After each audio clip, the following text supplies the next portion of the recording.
Life is one big meta-narrative, and dance history is world history. The events of history always have a way of seeping into cultural dances and act as a reflection to what is going on in the world around us. While studying dance history, we also get the pleasure of seeing crossovers in different dance forms. For example, ballet and jazz seem wildly different from this stage, but once you strip all of the theatrics and begin to look at the history, technique, and culture, you may find some similarities at the point in history in which these two dance forms cross paths. The history of jazz dance can be traced back to African cultural dances. As we know, these dances stayed with the people through many hardships and continued to be cultivated through the culture. Their dance style appeared on stage and eventually television, but the performers were white and they participated in blackface. This type of exposure, though unfair, opened up space and a demand for musical theater and jazz dancing. This led to many different jazz choreographers and pioneers who have left their marks on jazz dance. Eugene Lewis, aka Luigi, brought a sustained movement and a smoothness to jazz. This type of recovery movement took him from a paralyzed man in a car accident to a recovered jazz dancer. Matt Maddox was a man who saw jazz as a way to help musical theater performers get casted into works. Maddox worked heavily in transitions from the high space back down into the low space floor and vice versa. Gus Gordiano enjoyed accenting the African style movement in jazz dance. Gordiano also was one of the first to bring jazz dance troupe to a theatrical stage. Because of the preservation of African dance and the help of jazz pioneers, we now have the pleasure of participating in jazz dance. Jazz technique is a blend of many things, but mainly it is a mixture of African dance isolations paired with some borrowed ballet technique. From ballet, jazz uses the deep plie to stay stabilized and grounded while turning. Jazz dancers also dance in the posture of épaule, which is used in ballet. This helps the dancer stand in the correct upright position while engaging and activating their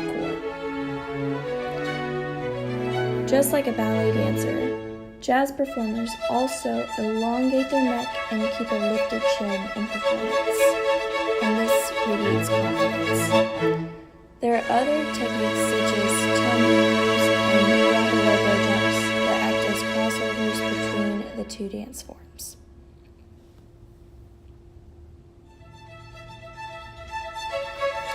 When talking about jazz dance, one must never forget the culture that raised it. One of the biggest supporters of jazz dance is jazz music. This fresh and innovative style of music was fostered in cities like Chicago, New Orleans, and New York City. Jazz dance came into the streets in the start of the 20th century and has been growing ever since.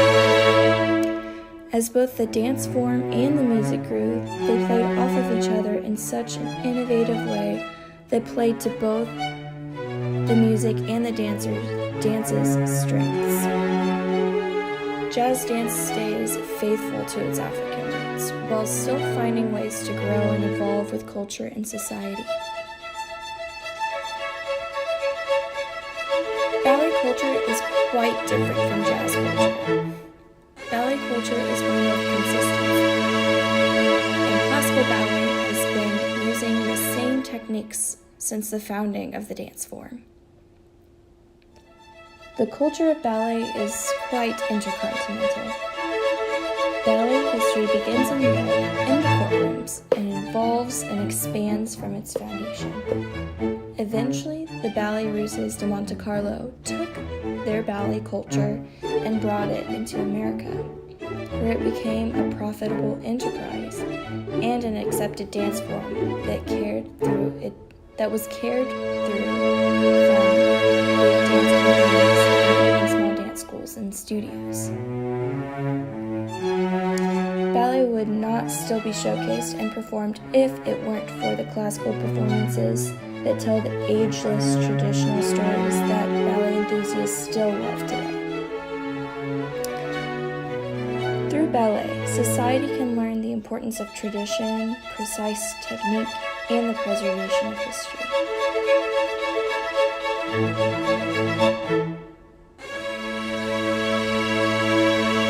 Although jazz and ballet are two different dance forms, they have a few similarities as well as their fair share of differences. Some of these similarities include shared technique and movement quality styles. The main differences lie within the history of their respective cultures that they are fostered in. Though these two dance forms stand for different values, these values balance each other out